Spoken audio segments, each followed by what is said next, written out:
What is up, guys? Welcome back to my channel. It's me, Emily, and today's video is going to be a first trimester recap. Honestly, this video is going to be a little bit traumatizing for me because my first trimester definitely felt that way. I'm a first-time mom. I'm 22 and we were trying to get pregnant. I should just say that we weren't preventing pregnancy. I just want to jump right into the video because there is a lot to cover. My plan is to take you guys week by week through my first trimester. I stopped it at about 14 weeks. A couple disclaimers: I'm giving you my personal experience and every pregnancy is different. If there's anything I've learned from the millions of words of advice I've already gotten, is every pregnancy is different, every birth is different, every baby is different, every mom is different, every family is different. So you can glean from this video, but you don't have to necessarily expect that this is what it'll be like for you, or this is what it will be like for every single pregnancy. So that's disclaimer number one. Disclaimer number two is just a little trigger warning. I know that when I was in my first trimester, I could not watch these videos because they made me sick, like hearing people talk about the symptoms, and it also made me feel worse. Like it just made me feel more hopeless. Obviously, I know the first trimester isn't forever, but watching about it and thinking about me being in the first trimester did not help how I felt. I'm going to be super candid, super honest, and I'm going to be truthful. And you guys should also know that I have a very strong faith and belief in Jesus. So that's gonna color the way that I talk about this. And I really truly believe that being able to carry a child is a miracle. And so even though I might be speaking about some negative parts of pregnancy, that is my overall thought, is that pregnancy is a miracle, birth is a miracle, babies are miracles, families are miracles, and it's all beautiful and created by God. So with that said, let's get into it. I found out that I was pregnant on February 12th. It was Monday, February 12th, just a few days before Valentine's Day of this year, 2024. I took a test. You guys can go watch my pregnancy, finding out I was pregnant video. That kind of explains everything, but I took a test and it was positive, took another test and it was positive, and I was experiencing some symptoms. So when I found out I was pregnant, I was already 5 weeks. So it wasn't like super early, because I know some people find out at like 3 and 4 weeks. But I found out at 5 weeks. The biggest telltale symptom in like that early time was that my boobs were hurting really bad. I didn't think anything of it because that happens every time I get my period. Like my nipples get really sore.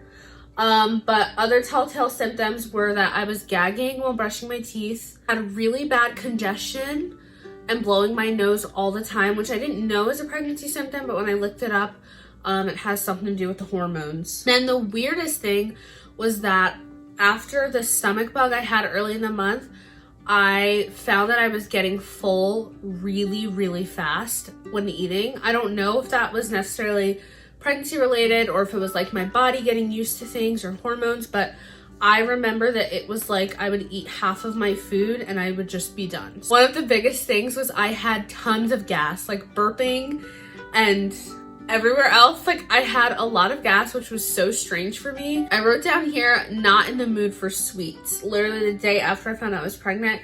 And that is something that persisted my entire first trimester and even to now, and I am like in the middle of my second trimester. I loved sweets. I mean, like a Swiss roll, a cookie, a piece of cake, anything. I had to have something sweet after my meal. The moment I got pregnant, I was the opposite. I did not want anything.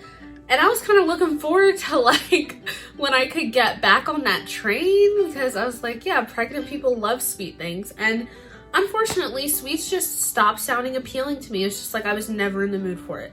So that's something that didn't change. Week 6 is when the symptoms seriously kicked in. And I feel like from this point on, it got worse until it finally got better. So what I wrote down here is that this week absolutely 100% kicked my rear end. So I was having trouble sleeping. I had heartburn and everything was making me want to throw up. And I still had that persistent aversion to sweets and anything sugary. Also, I've heard this a lot. The smell of coffee was a no-go. It would literally make me like feel like I want to run away. That's how bad it was. Then another thing was the naps. This is where they began. I started taking naps on my break every day. I would do 30 minutes to eat and 30 minutes to sleep every single day. There were some days where I literally asked my co-teacher, once all the kids were like on their cots and like we could have one person in the room, and if we were early, I would tell her I need to step out. I need to take a 30-minute nap so that I can stay awake during nap time. Like, it was really bad. I was sleeping when I came home. I was sleeping all the time. So that was like weeks 5 and 6, lots of sleep. And it was really hard to manage working and being pregnant at the same time. Week 7 is when the vomit started to make. This is actually still really hard to talk about. Like, I'm reading what I wrote and I just feel so bad for me back then because I feel like a person now. I felt like a shell of a human being. Like, I literally felt like a zombie. I felt like a ghost walking around. Week 7 is when I started throwing up food. It was like the smell of something, the taste of something, or even just like the taste of my mouth or the taste of my tongue would literally make me throw up. So I was throwing up at work, throwing up multiple times a day. This is when it started. And I was also feeling really dizzy when I got out of bed in the morning.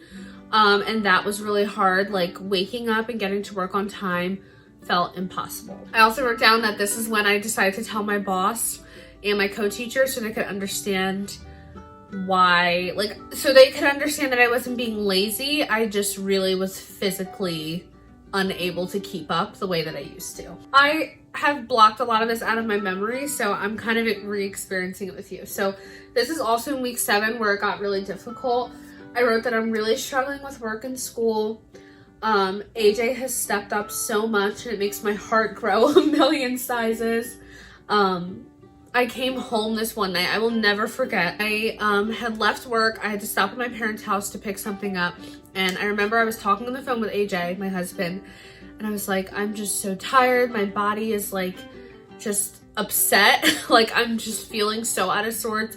And as soon as I get home, I'm gonna have to do all this, like all these chores. And I just feel like I can't keep up. And I wasn't even asking for anything. I just was venting to him. I told him, all right, I'm on my way home.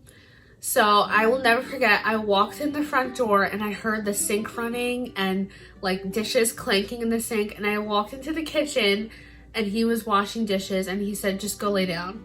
And whew, here come the hormones. And I cannot explain that feeling. And of course, me being me, I was like, let me help you. And he was like, just stop, like go lay down, go take a nap.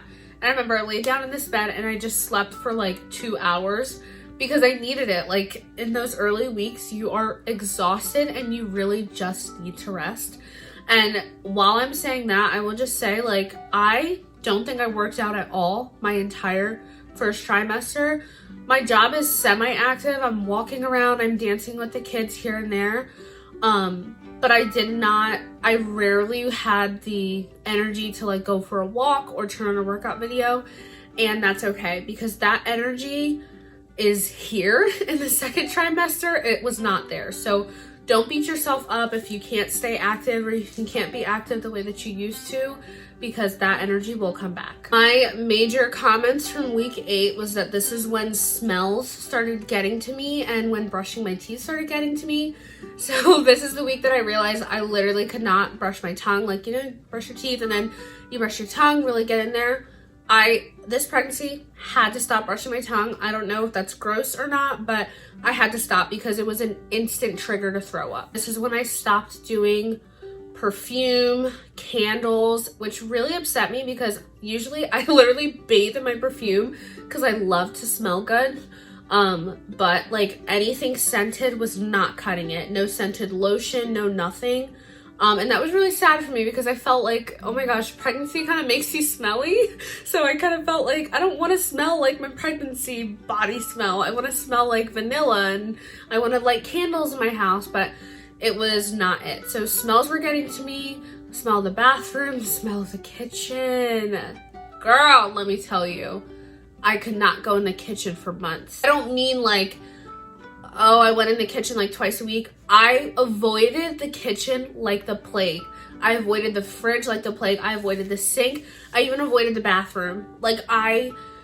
And it wasn't even that they were smelly. It was just like your sense of smell is so strong that you smell everything. There are times where I would literally walk to the threshold of the kitchen and all my food would come up. For week 9, the major things I had in here was aversions to every food on the planet except mac and cheese, which I was very happy about because mac and cheese was always like my favorite food.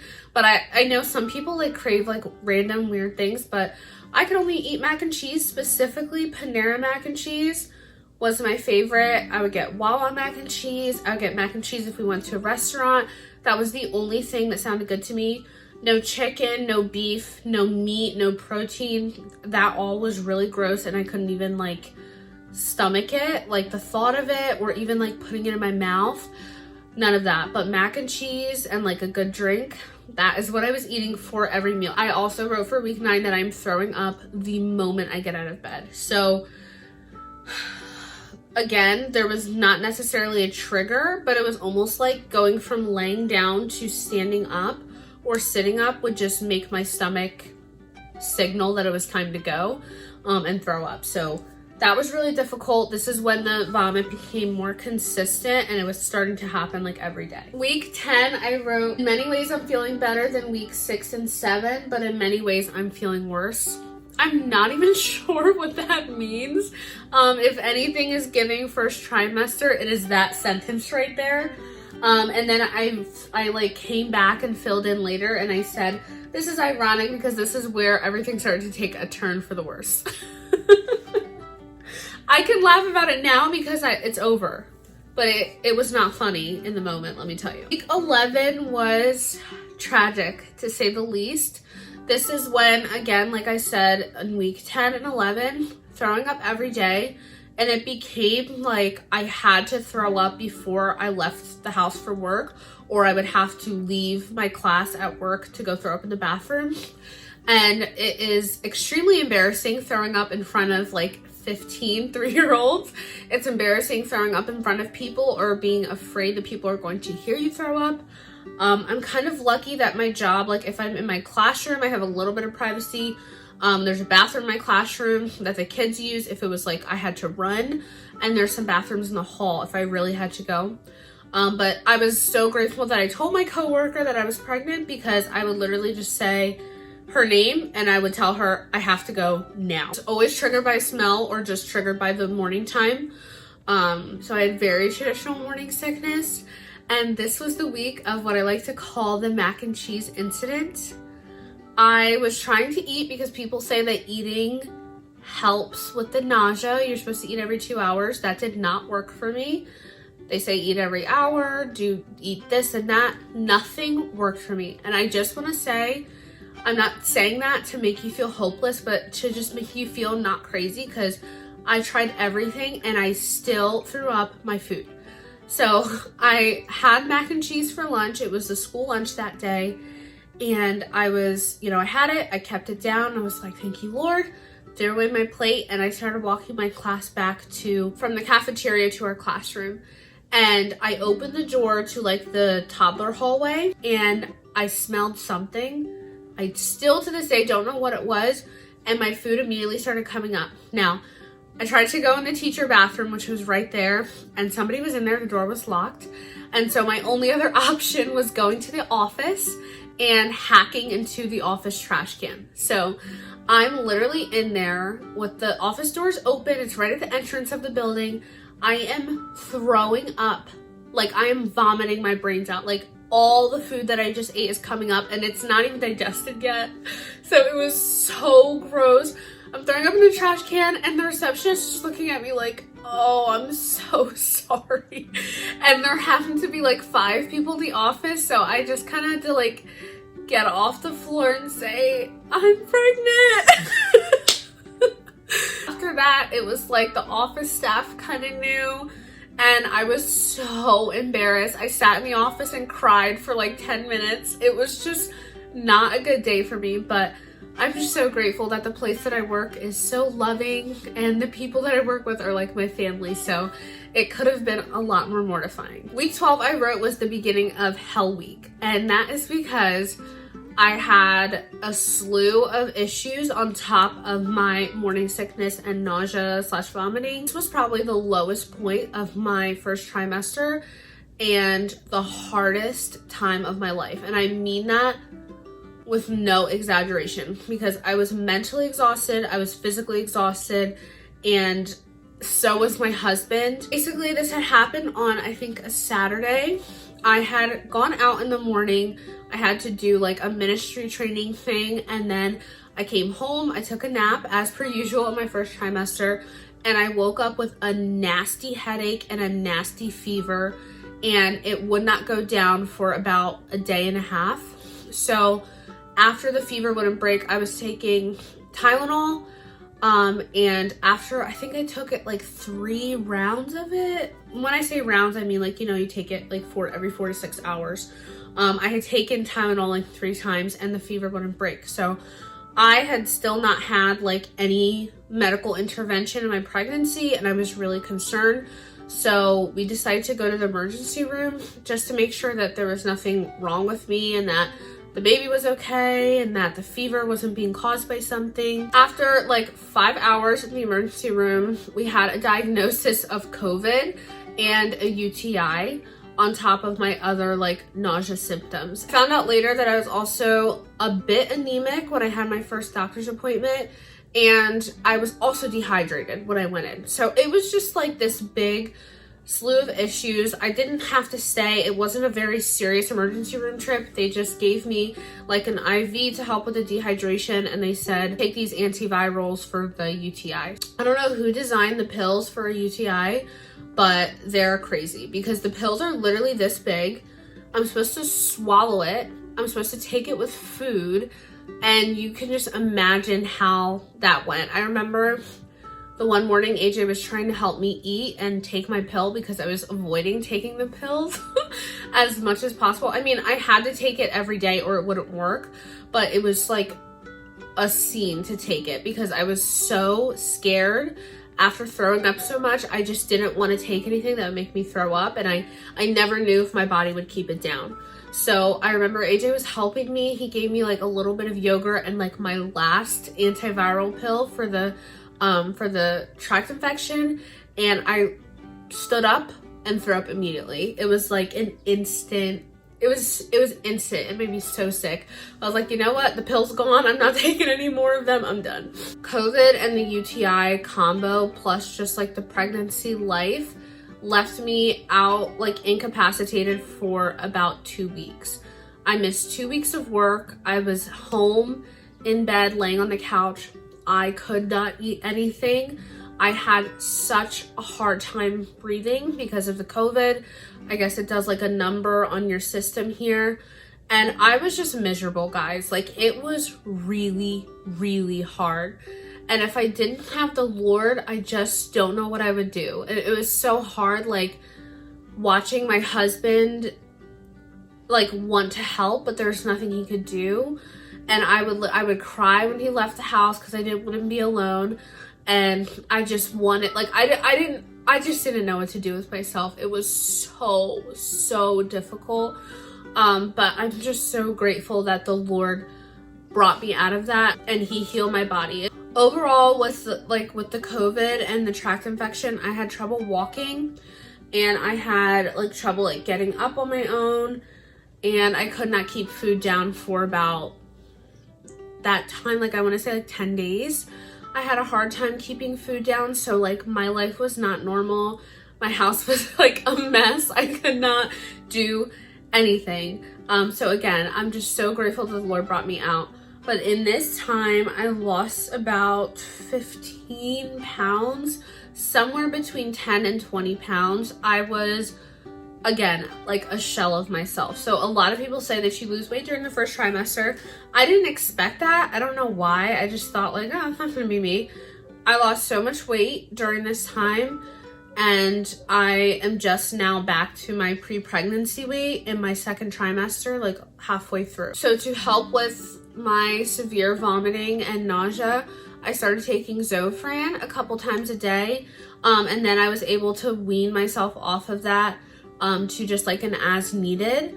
But I'm telling you that Zofran saved my life. Like when I felt a nausea kick coming on, when I felt like I couldn't eat, I would just take that, especially when I was going out in public, because this is also when I started to lose some of my pelvic floor strength. I don't know if I'm saying it right, but basically when I had a really like violent vomit session, I would start to pee myself as well because I couldn't like hold it.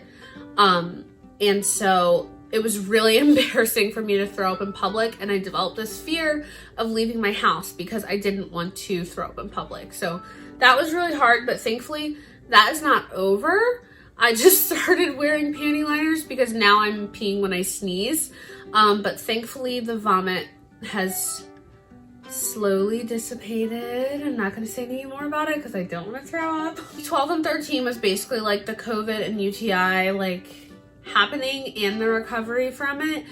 So I don't have a specific update for week 13, but finally we are at week 14, which is technically the second trimester. And I just wrote here that I'm already feeling better. I won't say that my symptoms stopped. They definitely persisted in different ways, but it almost felt like a cloud lifted off of my head and I was feeling like less of a shell of a person. I really feel like a person now, but before I was like finally coming out of that zombie, like Walking Dead type of feeling. This is the week that my belly button popped out.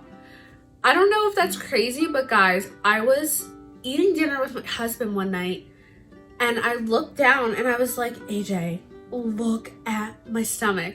So I barely had a bump at this point, but my belly button would pop out like when I ate a lot. Now my belly button is perpetually out, like it doesn't go back in. Before, like at 14 weeks, it would go back in and then it would just pop out like when I ate a lot.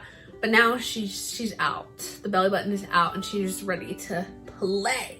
I wrote, I'm finally starting to feel excited about this pregnancy. So I probably had first trimester nausea and vomiting symptoms up until about 21 or 22 weeks. I don't say that to scare you. And I don't say anything that I've said to scare you. I just wanted to share my experience. So that was my little week by week recap of what my first trimester was like. And I just want to say, could not have gotten through it without the Lord. And so many people kept telling me, it'll pass, it'll be over soon, it'll all be worth it. And they're right, but also that was the last thing I wanted to hear. So if you're in your first trimester right now and you are struggling, I just want to say, I understand you. I'm sorry that you're going through it right now, but really there is another side. Like I never could have pictured myself feeling the way that I feel right now and being pregnant, but I do feel so much better. I feel so much lighter, and pregnancy does get fun and you do get excited about the baby. I remember just like talking to my husband and saying, I don't even feel excited. I don't feel happy. I just feel miserable, especially in that really dark, like harder time when I was really sick. But now I literally could not be more over the moon. I'm talking to my baby. I can't wait to hold my baby. I can't wait to cuddle my baby. So if you're in your first trimester and you're just feeling those like hard things and those hard thoughts, just know that there will come a time where you will just be so grateful for your pregnancy and you will be so happy to hold your child. I hope this video wasn't too sad and like depressing, but I just wanted to share my experience with you guys. It is my channel, so I wanted to share what my first trimester is like, and I also kind of want to look back on this video. I would love to know if you guys experienced similar things or if like what I'm talking about rings true with your experience. Please comment, please talk to me. I love talking to you guys. And in case you wanted a little update, I am currently 24 weeks, which is literally insane to me. My bump is bumping. I cannot show you right now because I am stuck in this position and I have no core strength to move myself without moving all the stuff around me. So if you guys want more videos like this, make sure to give it a thumbs up, like, subscribe, comment, whatever you want to do. As usual, I love you all so much, but God loves you more, and I will see you in the next video. Mwah. Bye.